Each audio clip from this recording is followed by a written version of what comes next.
Hello everybody, it's Sam here, engineer, MBA, and investor. And in today's video, I want to talk about the latest data published by Caribou Biosciences. Of course, this was published a couple of days ago, about 4 to 3 days ago. I've been really busy, guys. At the last video I made, I was literally in a Marriott hotel, and that was a couple of days ago, earlier this week, and just haven't had time to really make any video, or I'll be honest, I haven't had time to do anything else other than specific work, day job related things, and maybe a little bit time with myself.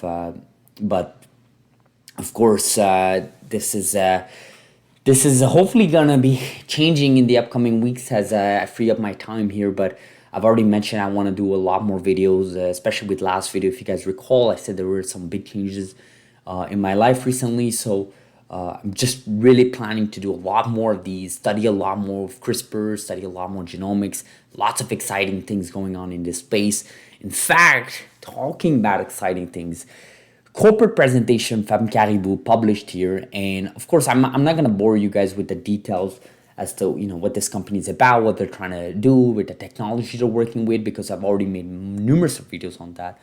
But I do want to talk about some of the highlights of this week from Caribou. Basically, we're going to go through one of the slides here that they talk about the data. So I'm going to take a look at here, and the CBO 010 is the program that we want to focus the most on, right? So if we take a look at this, guys, so of course this we knew, 100% complete response rate. 6 out of 6 patients got complete response the moment they got their first dosage. All 6 patients have only gotten 1 dosage each.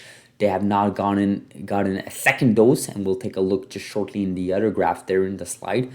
But of course, there are a lot of things that they want to adjust in this program. For example, the dose level.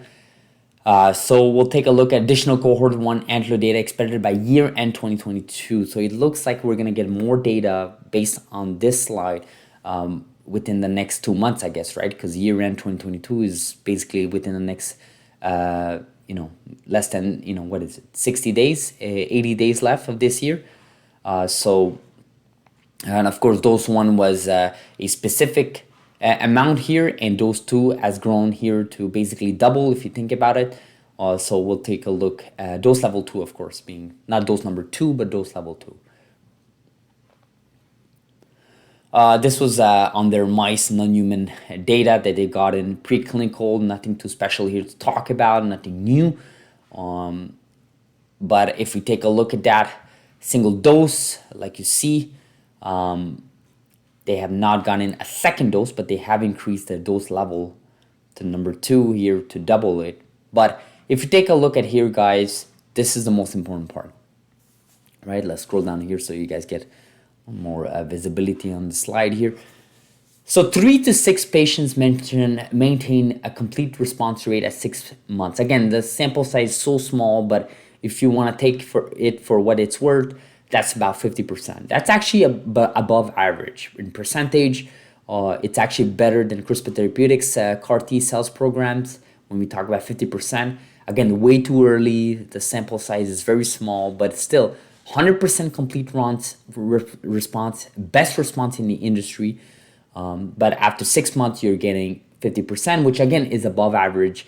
And based on the feedback that I got for several scientists, that's good enough for the FDA. So whether or not it could have been better or not than 50%, it's still above average. It's still good enough.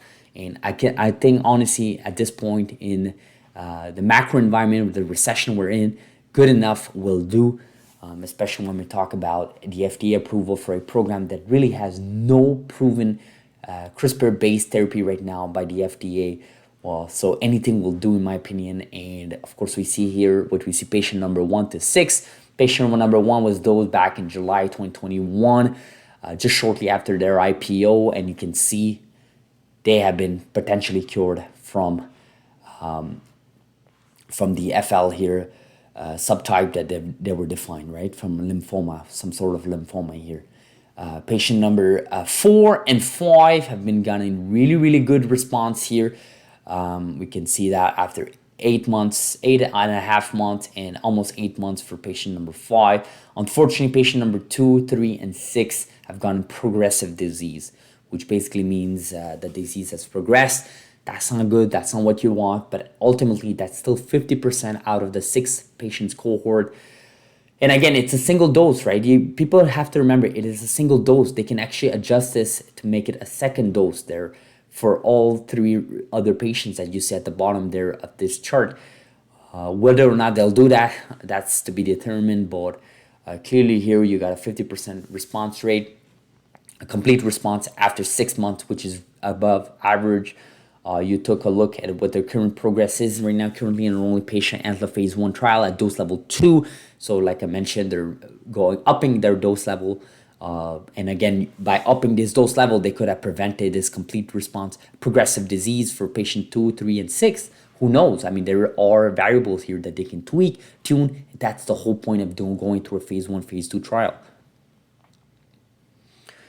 Their promising initial safety profile and additional cohort by year end 2022. The goal is to develop CB-010, the allogeneic cell therapy that can be meaningful to rival autologous cell therapies to reach broader groups of patients globally who need off-the-shelf therapy. Off-the-shelf, 1 dose so far, and you got a 50% complete response rate after 6 months, 100% right off the bat. I think these are great data. I think this is really good. Again, you're working with a single dose level, which is 40 by 10 to the 6 CAR T cells. They're doubling this to 80 now. Whether or not that will produce better results or not is to be seen. We can't conclude that until we have data, and that's exactly what this company is doing. So I just want to say I am in awe of this company for a couple of reasons. I think leadership is amazing. This is the oldest CRISPR company. I think it's undervalued in the market size. I think the data here has been amazing, above average, definitely above average. They're doing something extremely noble here. And I'd love to see more data here from this company. I'd love to see what you guys are thinking here. Caribou Biosciences is here to stay, guys. It is here to stay. So thank you so much for watching, guys. I'll end this video like this. Do subscribe if you're not. Like this video if you found value. And I'll see you guys in the next video. Have a beautiful Saturday, guys. Thank you.